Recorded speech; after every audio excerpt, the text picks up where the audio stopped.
The forest was too quiet tonight. Even the crickets had stopped singing. And that was the first thing that made Tyler slow his steps. He'd walked this trail 100 times before, but tonight, something felt different. The trees seemed closer, the shadows thicker, the air heavier, like the whole forest was holding its breath. He kept walking, telling himself he just needed to get home. But every few seconds, he heard it, a soft crack behind him, like someone stepping on a twig. He spun around. Nothing, just darkness swallowing the path. Tyler walked faster. Then he heard it again, this time clearer. A footstep. Slow, heavy, deliberate. He didn't turn around again. He just started jogging, heart pounding, hands shaking. The forest wasn't supposed to be this dark. The moon should have been visible, but the sky looked like something had smothered it. The footsteps behind him quickened. He broke into a sprint. Branches whipped his face, his breath tore from his lungs, but he didn't stop.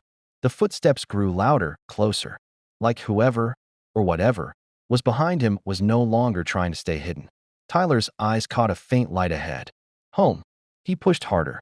But just before he could break out of the trees, something whispered his name from the darkness. Very close. Too close. He froze mid-step. His breath iced. The voice didn't sound human. It sounded inside his ear. Slowly, he turned his head.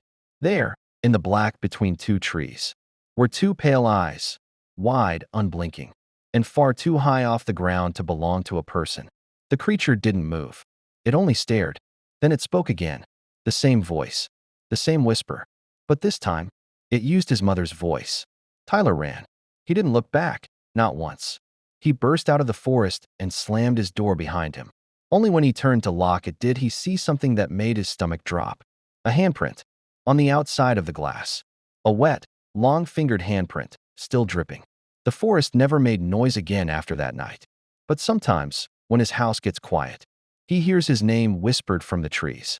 And the voice is always someone he loves. Follow for part 2.